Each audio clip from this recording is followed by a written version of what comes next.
नमस्कार प्यारे विद्यार्थियों, आराधना डिग्री की ऑनलाइन क्लास में आपका हार्दिक स्वागत है। कल हमने गृह विज्ञान के बारे में फर्स्ट इकाई और कुछ टॉपिक सेकंड इकाई का अध्ययन किया था। आज हम इकाई थर्ड किशोरावस्था के बारे में हम अध्ययन करेंगे। ठीक है, आज हम किशोरावस्था के बारे में अध्ययन करेंगे। कल हमने पढ़ा था कि हमारे दैनिक जीवन में खेल का क्या महत्व होता है, खेल के कौन कौन से प्रकार होते हैं, बुद्धि किसे कहते हैं और बुद्धि लब्धि की परिभाषा क्या होती है, उसको किसे निकालते हैं, उनका हमने कल अध्ययन कर लिया था।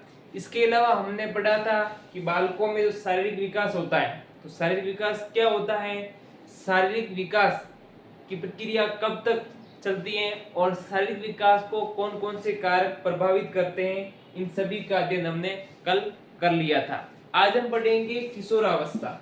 ठीक है, एक मनोवैज्ञानिक है, उसका नाम है हरलोक। एक मनोवैज्ञानिक हरलोक, इसमें श्रीमती हरलोक ने बताया, हरलोक एक महिला का नाम है। श्रीमती हरलोक ने बताया कि विभिन्न शिशुओं का जो विकास होता है तो वह अलग अलग अवस्थाओं में संपन्न होता है। इसने बताया कि पहले शिशुअवस्था आती है, शिशुअवस्था के बाद पूर्व बाल्यावस्था आती है, फिर पश्च बाल्यावस्था आती है, पूर्व किशोरावस्था आती है, पश्च किशोरावस्था आती है, पूर्व प्रौढ़ावस्था आती है, पुष्प प्रौढ़ावस्था आती है, लास्ट परिपक्वता आती है और लास्ट में वृद्धावस्था आती है। इन सभी अवस्थाओं का वर्णन हरलोक ने किया था। इसी प्रकार किशोरावस्था, हरलोक ने किशोरावस्था दिया, इसकी जो आयु है वो मानी गई है सामान्यतः 11 से 19 वर्ष किशोरावस्था की आयु होती है। जब किसी बालक का विकास होता है और उनकी एज 11-19 के बीच में, तो वो हमेशा किशोरावस्था की श्रेणी में आएगा। अब किशोरावस्था की क्या परिभाषा होती है, किशोरावस्था की परिभाषा किसने दी थी, तो किशोरावस्था की परिभाषा दी थी ईस्टर्नले हॉल ने। किसने दी थी? ईस्टर्नले हॉल। किशोरावस्था की जो परिभाषा दी थी वो ईस्टर्नले हॉल ने दी थी। ईस्टर्नले हॉल ने बताया कि किशोरावस्था तनाव एवं तूफान की अवस्था होती है। किशोरावस्था क्या है? किशोरावस्था तनाव एवं तूफान की अवस्था है। किशोरावस्था तनाव एवं तूफान की अवस्था है, ये बताया था ईस्टर्नले हॉल ने। इसमें क्या था कि इस अवस्था में तनाव की जो मुख्य रूप से स्ट्रेस की घटना है, स्ट्रेस प्रोसेस है, तनाव की घटना है, वो किशोरावस्था में शुरू होती है और एक तरह के तूफान के रूप में होती है। इसमें क्या होती है, इसमें बड़े बड़े सपने होते हैं, इसमें किसी आदर्श पुरुष को मानकर उस वीर पूजा के रूप में भी इसकी विशेषता होती है। इसलिए ईस्टर्नले हॉल ने बताया कि किशोरावस्था एक तनाव और तूफान की अवस्था होती है, जिसमें बालक कोई भी कार्य तेज गति से तूफान के रूप में करता है। ठीक है, अगला राउंड पढ़ेंगे हम किशोरावस्था की विशेषताएं। किशोरावस्था की क्या क्या विशेषता होती है, इसके बारे में अध्ययन करेंगे। इसमें पहला होता है शारीरिक विकास अधिकतम।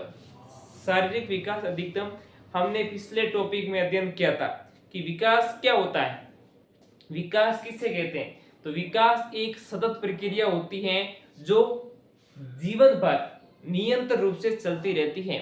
हमने अध्ययन किया था कि जब किसी बालक का विकास होता है तो 3 अवस्था में पूर्ण होता है। पहले शिशुअवस्था, उसके बाद बाल्य अवस्था, उसके बाद किशोरावस्था। जब बालक का जन्म हुआ, जन्म होने के बाद विकास की प्रक्रिया शुरू हुई तो विभिन्न प्रकार के शारीरिक अंगों का विकास शुरू होता है। यानी शिशुअवस्था में विकास की प्रक्रिया अत्यधिक होती है। विकास की प्रक्रिया अत्यधिक होती है, यानी विकास की गति है वो अत्यधिक तेज गति से संपन्न होता है। विकास अत्यधिक तेज गति से संपन्न होता है, लेकिन बाल्यावस्था आते समय विकास की गति है वो धीमी पड़ जाती है। अर्थात विकास की गति धीमी पड़ जाती है। बाल्यावस्था में किसी भी शिशु या बालक की जब लंबाई में वृद्धि होती है तो शिशुअवस्था में तो ज्यादा होती है और बाल्यावस्था में कम होती है। उसके बाद आता है किशोरावस्था। किशोरावस्था में वापस विकास की जो दर है वो अत्यधिक तेज गति से हो जाती है, अर्थात इसमें शारीरिक विकास अधिकतम हो जाता है। क्या हुआ कि कि शारीरिक विकास इस अवस्था में अधिकतम हुआ। अधिकतम क्यों हुआ? क्योंकि जब विकास की प्रक्रिया है वो शिशुअवस्था में कम है, शिशुअवस्था में ज्यादा है, बाल्य अवस्था में कम है और किशोरावस्था में ज्यादा है। किशोरावस्था आते आते समय विभिन्न प्रकार के शारीरिक लक्षण का विकास अधिकतम रूप से पूर्ण हो जाता है, अधिकतम रूप से पूर्ण हो जाता है और किशोरावस्था के लास्ट तक इनका विकास शुरू हो जाता है। और इसी अवस्था में एक द्वितीयक गौण लक्षण प्रकट होते हैं। क्या नाम है? द्वितीयक गौण लक्षण। द्वितीय गौण लक्षण, इनका विकास भी किशोरावस्था के समय शुरू होता है। द्वितीय गौण लक्षणों का विकास भी किशोरावस्था के समय शुरू होता है। द्वितीय गौण लक्षण क्या होते हैं? द्वितीय गौण लक्षण बालकों में पाए जाने ऐसे लक्षण इसमें क्या होता है, उनकी जो आवाज है वो आवाज फटने लगती है। किशोरावस्था में उनकी आवाजें वो फटने लगती है, अर्थात क्या हुआ, तारत्व, इनका जो तारत्व है वो अत्यधिक कम हो जाता है और बालिकाओं की जो आवाज है वो अत्यधिक पतली हो जाती है तारत्व के कारण। ठीक है।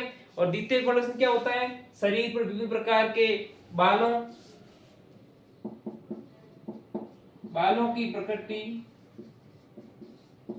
आवाज का भारीपन होना,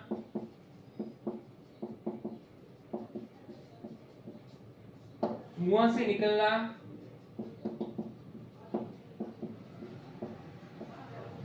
ये सभी लक्षण द्वितीय गौण लक्षण है और इन लक्षणों की प्रकृति हमेशा किशोरावस्था में शुरू होती है, अर्थात शारीरिक विकास इसमें अधिकतम हो जाता है। इसमें जितनी भी शरीर की लंबाई बढ़नी है किसी बालक की, वो किशोरावस्था में अधिक लंबाई बढ़ जाती है। उसके बाद वृद्धि की प्रक्रिया कम हो जाती है। जब मस्तिष्क का निर्माण होता है, जब मस्तिष्क का परिवर्तन होता है, तो शिशुअवस्था में मस्तिष्क का परिवर्तन अत्यधिक तेज गति से होता है, बाल्यावस्था में वापस कम हो जाता है और किशोरावस्था में मस्तिष्क का विकास वापस शुरू हो जाता है। लेकिन इसमें एक विशेष ध्यान रखने की बात है, जब किशोरावस्था होती है, किशोरावस्था के समय, जब पूर्व किशोरावस्था होती है, उस समय बालिका का विकास अत्यधिक तेज गति से होता है, बालक का विकास कम होता है बालिका की तुलना में। बात कर रहे हैं हम बालिका की तुलना में, यानी पूर्व किशोरावस्था के समय बालिका का विकास अत्यधिक तेज गति से होता है और उसकी तुलना में बालक का विकास कम होता है। लेकिन पश्च किशोरावस्था के समय बालक का विकास तेज होने लगता है और बालिकाओं का विकास वापस कम होने लगता है। ठीक है, ये पहला पॉइंट था हमारा शारीरिक विकास की अधिकता। सेकेंड पॉइंट है दीवा सपन की अवस्था। किशोरावस्था एक विशेष अवस्था होती है, वो है दीवा सपन की अवस्था। इसमें क्या होता है, किशोरावस्था में किसी भी जितने भी किशोर होते हैं वो हमेशा दीवा सपन की प्रवृत्ति होते हैं, यानी वो अपने सपने होते हैं, वो बड़े बड़े सपने रखते हैं, ऐसा करना है, आगे ऐसा करना है। अर्थात इसमें क्या होगा, विभिन्न प्रकार के दीवा सपन की घटना जाती है। जैसे आगे उनका कोई फिक्स लक्ष्य होता है, गोल लक्ष्य होता है, और लक्ष्य कभी उस साइड कभी उस साइड, कभी बड़े बड़े लक्ष्य हो जाता है। वो सभी गुण है वो दीवा सपन के होते हैं। इसकी इंपॉर्टेंट विशेषता होती है कि किशोरावस्था में दीवा सपन का अधिकतम गुण पाया जाता है।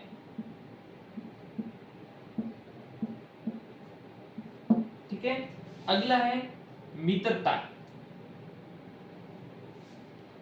अगला टॉपिक है, अगली विशेषता है मित्रता। किशोरावस्था में मित्रता का गुण पाया जाना एक जन्मजात या एक स्वाभाविक प्रक्रिया है। इसी प्रक्रिया में विभिन्न प्रकार के किशोर होते हैं, वो किसी अन्य किशोरों के साथ अत्यधिक घनिष्ठ संबंध बनाते हैं और मित्रता का गुण पाया जाता है। ये मित्रता गुण समलिंगी या विषमलिंगी रूप से हो सकता है, अर्थात मित्रता की घनिष्ठ संबंध ही किशोरावस्था की मुख्य रूप से विशेषता होती है। ऐसा एक वैज्ञानिक आता है, मनोवैज्ञानिक आता है, उसका नाम है वैलेंटाइन। क्या नाम है? वैलेंटाइन। यह एक मनोवैज्ञानिक नाम है, साइकोलॉजिस्ट का नाम है वैलेंटाइन। वैलेंटाइन ने बताया कि किशोरावस्था के समय मित्रता का गुण पाया जाता है। एक मनोवैज्ञानिक है, उसका नाम है वैलेंटाइन। वैलेंटाइन ने बताया कि किशोरावस्था में मित्रता का गुण पाया जाता है और यह गुण एक घनिष्ठ रूप से उपस्थित होता है। ये विभिन्न प्रकार के किशोरों में घनिष्ठ रूप से उपस्थित होता है। ये एक मनोवैज्ञानिक इसने बताया, वैलेंटाइन ने। वैलेंटाइन एक प्रकार के वैज्ञानिक का नाम है। इसने बताया कि किशोरावस्था में मित्रता का गुण पाया जाता है जो एक घनिष्ठ संबंध होता है। ठीक है, अगला है स्वेगात्मक विकास में प्रबलता। किशोरावस्था के समय उसके होने वाले जो आंतरिक स्वयं है उनका विकास अत्यधिक तेज गति से होता है, अर्थात विकास की गति अत्यंत प्रबल रूप से संपन्न होती है। स्वयं क्या है? एक मनोवैज्ञानिक है इब्राहिम मैस्लो। क्या नाम है? इब्राहिम मैस्लो। एक मनोवैज्ञानिक है इब्राहिम मैस्लो। इब्राहिम मैस्लो ने बताया कि किशोरावस्था में स्वेगात्मक विकास की प्रक्रियाएं वो प्रबल रूप से पूर्ण होती है। ठीक है। अगला है वीर पूजा। किशोरावस्था का एक महत्वपूर्ण गुण है वीर पूजा। ठीक है, इंपॉर्टेंट है, बहुत इंपॉर्टेंट। किशोरावस्था के समय वीर पूजा का गुण पाया जाता है।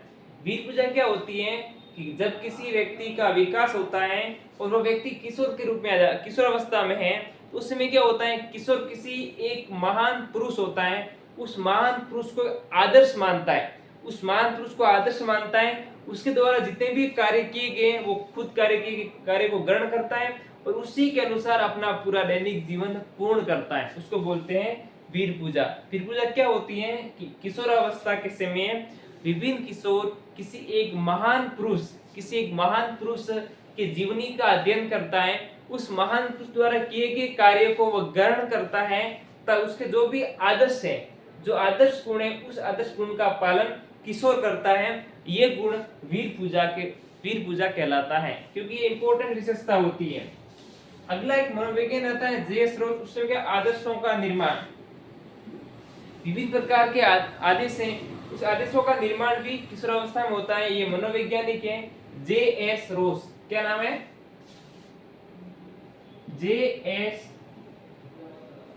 रोज। इसने बताया कि किशोरावस्था में आदेशों का निर्माण होता है। अगला है आत्म सम्मान की भावना। जब किसी बालक का डेवलपमेंट हो रहा है, परिवर्तन हो रहा है, तो उस समय किशोरावस्था में आत्म सम्मान की भावना होती है। किसी दूसरे व्यक्ति के साथ वह समान तरीकों से रहता है, उसमें खुद वह आत्म सम्मान का गुण विकसित होता है। आत्म सम्मान का गुण विकसित होने के कारण ये क्या होता है, आत्म सम्मान की भावना प्रकट करता है। किसी व्यक्ति के साथ वह आदर्श रूप से रहता है, उनका व्यवहार अच्छी तरीके से होता है, उसको बोलते हैं आत्म सम्मान की भावना। तो ये टॉपिक थे किशोरावस्था की कुछ विशेषता। अगला है लिंगीय चेतना।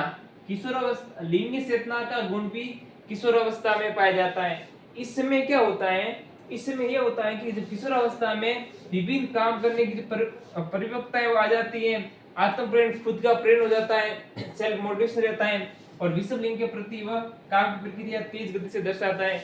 ये भी एक प्रकार की किशोरावस्था की विशेषता है। तो अभी हमने पढ़ा कि किशोरावस्था में कौन कौन सी विशेषता पाई जाती है, उन विशेषताओं का हमने अध्ययन किया, इसकी क्या क्या परिभाषा है और इसकी कितने कितने कितने वर्ष की सीमा होती है उसका हमने अध्ययन किया। अगले टॉपिक पढ़ेंगे हम समायोजन। ठीक है।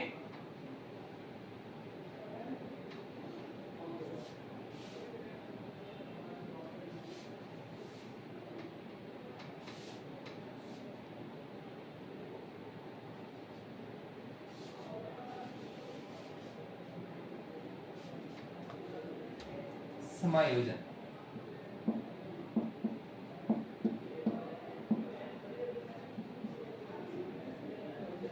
देखो, समायोजन क्या होता है, एडजस्टमेंट क्या होता है, यानी जब कोई कार्य करते हैं उस कार्य में यदि हम कोई बाधा आती है तो बाधा आने पर किसी अन्य कारक को अपनाकर हम समायोजन करते हैं।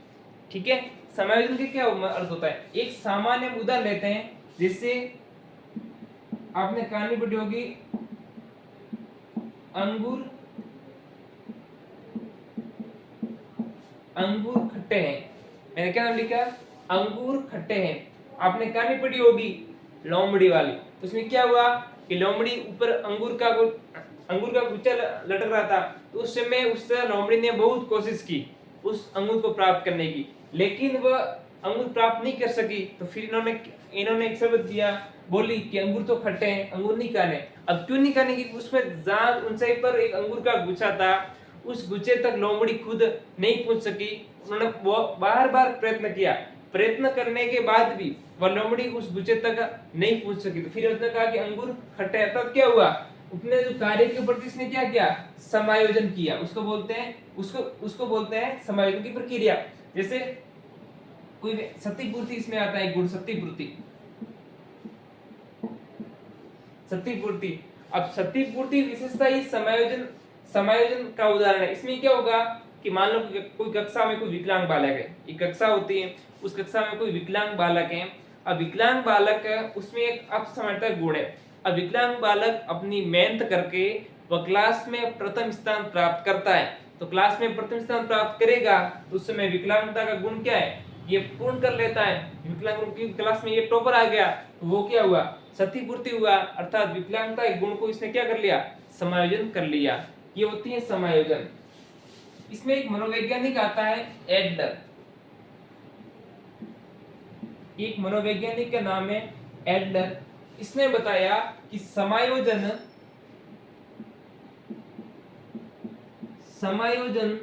श्रेष्ठता प्राप्ति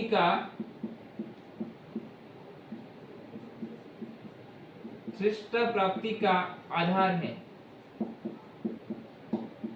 समायोजन श्रेष्ठता प्राप्ति का आधार है, ये बताया था एडलर ने। समायोजन की परिभाषा एडलर के अनुसार दी गई थी, कोई भी श्रेष्ठता प्राप्त करनी है तो श्रेष्ठता प्राप्त करने जो मेन आधार है वो आधार ही समायोजन है। ठीक है, ये था समायोजन। समायोजन के उदाहरण क्या क्या है, अभी हमने उदाहरण ये बताए। ठीक है, अगला टॉपिक हम पढ़ेंगे व्यक्तित्व के बारे में। व्यक्तित्व क्या होता है उसके बारे में पढ़ेंगे अभी।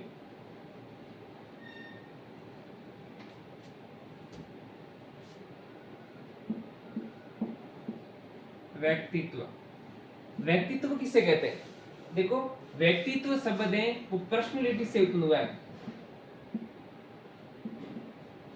व्यक्तित्व शब्द है वो पर्सनैलिटी का हिंदी रूपांतर होता है व्यक्तित्व। अब पर्सनैलिटी लैटिन शब्द पर्सोना से बना है। किससे बना है, पर्सोना से। और पर्सोना का मतलब होता है मुखौटा। क्या होता है, मुखौटा। और मुखौटा का मतलब होता है धारण करना। मुखौटा का मतलब होता है धारण करना है। अर्थात व्यक्तित्व शब्द पर्सनैलिटी का हिंदी रूपांतर होता है। पर्सनैलिटी लैटिन शब्द पर्सोना से बना है और पर्सोना का मतलब होता है मुखौटा और मुखौटा होता है धारण करना। यानी कोई भी गुण हमारे जो वातावरण आस पास उपलब्ध है उसको हम धारण करेंगे, वही हमारा व्यक्तित्व है। व्यक्तित्व अच्छा भी हो सकता है, बुरा भी हो सकता है। तो ये एक प्रकार क्या हुआ, व्यक्तित्व परिभाषा क्या होती है, व्यक्तित्व शब्द एक पर्सनैलिटी शब्द के हिंदी का रूपांतरण है। जो पर्सनैलिटी शब्द लैटिन भाषा पर्सोना से बना है। पर्सोना का मतलब होता है मुखौटा और मुखौटा का मतलब होता है धारण करना। ये होता है व्यक्तित्व की परिभाषा। आपके डेढ़ नंबर का सवाल आ सकता है कि व्यक्तित्व को परिभाषित करें, तो ये व्यक्तित्व की परिभाषा है। ठीक है, अब व्यक्तित्व के प्रकार पढ़ेंगे हम कि व्यक्तित्व कितने कितने प्रकार के होते हैं। व्यक्तित्व के प्रकार, व्यक्तित्व के प्रकार। देखो व्यक्तित्व के प्रकार अलग अलग मनोवैज्ञानिकों ने अलग अलग बताए। एक मनोवैज्ञानिक आता है जुंग। जुंग ने बताया कि व्यक्तित्व 3 प्रकार का होता है, अंतर्मुखी, बहिर्मुखी तथा उभयमुखी। अंतर्मुखी, बहिर्मुखी तथा उभयमुखी। अंतर्मुखी मतलब क्या होता है, अंतर्मुखी का मतलब होता है ऐसे व्यक्तित्व जो एकांत में रहते हैं। इसमें बोलने की क्षमता तो अत्यधिक पाई जाती है, लेकिन अन्य व्यक्ति के साथ वो समायोजन नहीं कर पाते हैं। और बहिर्मुखी मतलब क्या होता है, दूसरे व्यक्ति के साथ अपना व्यवहार दर्शाते हैं। और उभयमुखी मतलब क्या होता है, दोनों की विशेषता पाई जाती है। इसी प्रकार एक मनोवैज्ञानिक आता है हिप्पोक्रेट्स। इसने व्यक्ति बताया कि व्यक्तित्व कफ, पीत, लाल इस प्रकार गुण पाए जाते हैं। और एक मनोवैज्ञानिक आता है शेल्डन। इसने बताया कि कुछ व्यक्तित्व सुडोल काय के रूप में होते हैं, कुछ लंब काय के रूप में होते हैं, कुछ गोल काय के रूप में होते हैं और कुछ मध्यम आकार के रूप में होते हैं। उसकी अलग अलग विशेषता पाई जाती है। तो कल हम इस पूरे टॉपिक का वापस अध्ययन करेंगे, व्यक्तित्व के कौन कौन से प्रकार होते हैं उनका। ठीक है।